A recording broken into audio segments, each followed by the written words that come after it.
If you can set up a Christmas tree in your store, all the better.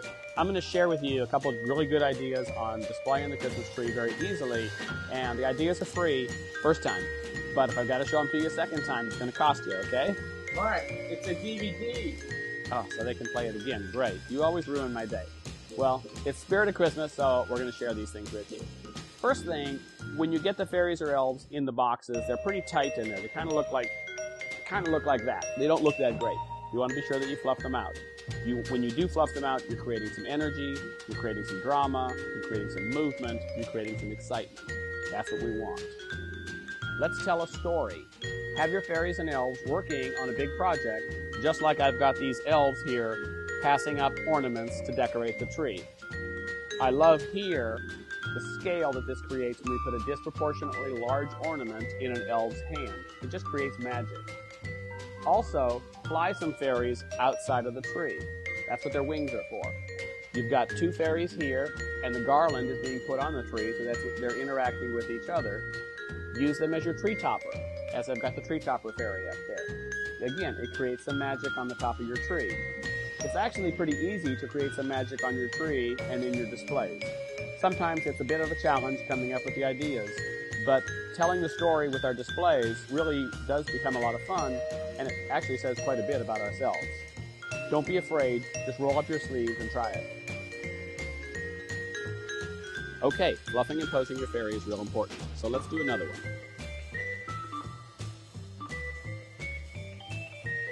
We're going to do the small ornament fairy. Take this noisy plastic off, and I'm going to use this box, and I'm actually going to show you how to use the box in the display. Again, first we're going to spread everything out so we get him all spread out so we can fluff him out properly. The wings, again, we're going to want to cut this wax tissue off. It comes off pretty easily, but just one or two cuts and it helps it come off a little bit easier. Okay, we spread them out. Look at this great little tail. I'm going to show you a fun little trick with this in a minute. This, spread out the legs, spread out the arms, spread out the hat. Now, first thing we're going to do again is the wings. We're going to spread the wings out first. These have a different type of wing. These have a fairy wing, where the other one was a bumblebee wing. Spread out the wings first. Notice that they're still pretty flat. Now's where we bring the magic out in them, and we're going to curl them. All the ones on the right, I'm going to turn towards the right. And all the ones on the left, I'm going to turn to the left. This brings out a lot of depth in the wings all of a sudden, creates a lot of magic, creates a lot of movement going on. This is what's a lot of fun about these. Now the hat, this is a small hat, so I'm going to use one finger and I'm going to wrap it around like that. Another thing that you could do, I'm going to undo it for a second and I'm going to grab my Sharpie pen here. You could wrap it around a pen if you want. It's actually easier for me to do it with my finger, but we'll try it with the pen and see what works. There we go.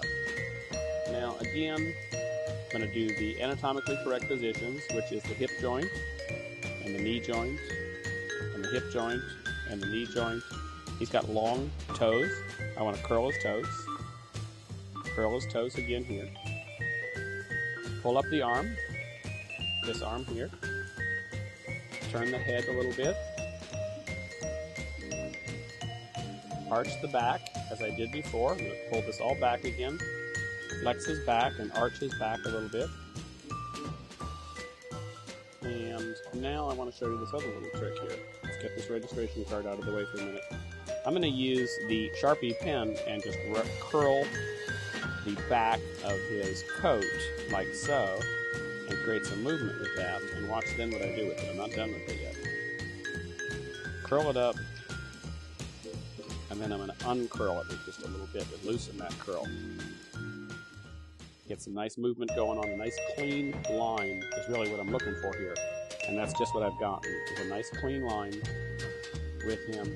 I would then use that paper clip that I talked about earlier and clip the registration card to the back of his coat like that, and you would then either fly him or sit him. I'm going to show you a fun little trick though that you can do with him also, and that is I'm going to put him on a box here, which is just the box itself, and I'm going to do a different pose. I'm going to take the existing pose that he has, and I'm going to pull the arms back out for a minute, and I'm going to arch his body this way and put his hand up on his head like that, like he's watching TV, and that's exactly what he's going to be doing. Cross the leg over him that way.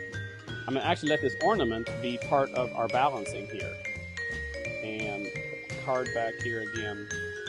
And this makes for a great pose that you put on a mantle, on your shelf, on your table, where the fairy is looking sideways.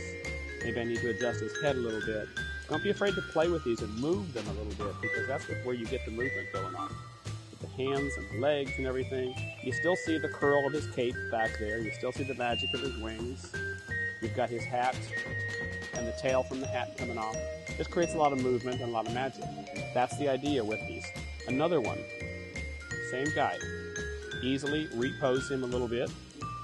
And I'm going to sit him. Sit him like that. Put the legs down. And I like to do is I like to give him cross his legs. It gives him just a little bit of attitude. This is kind of fun. And then you just got to find the field of balance on him. These tails are going to work real nicely for me though, because I'm going to be able to allow them to help me create some balance as is the ornament that's in his hand. Well, they don't like to cooperate because they come from the North Pole and they're difficult sometimes. All you got to do is find the field of balance, and so there it is. It's pretty easy. This was unrehearsed. And yet you can see the magic that happens. You just got to play around with them a little bit, give them some fun poses. Of course, you can put them on the stands, but you don't always need to put them on the stands. So there you've created a little bit of magic. Now you can fly them from a chandelier, sit them on your mantle or your bookcase, or you can use these great stands to display them with. People love these stands. Unlike the rather cumbersome old-fashioned doll stands that have been around since like maybe the Stone Age, I specifically designed these stands particularly for my fairies and elves. All I did, very simply, was incorporate a small little tube in the small of the back with each of the fairies and elves that you can easily nestle the fairy right onto the stand. Now I'm just going to have to change his position from sitting to standing, give him what I would call a fanciful pose, creating some movements and animation. And you don't have those ugly wire bars wrapping around his chest. Rather, you clearly see without distraction his amazingly detailed and tailored outfit, which that's what your customers are coming in for, is all that magic. So be sure to use these stands. Be sure to fluff them and pose them out real neatly.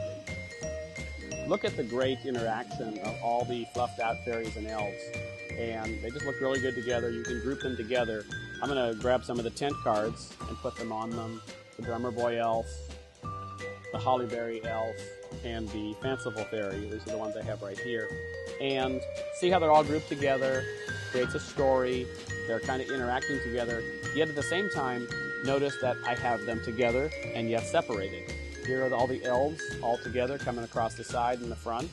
And then the fairies I've got on the other side coming through the middle, and the flying fairy at the very top up there. You definitely want to fly some of your fairies. People love seeing them flying.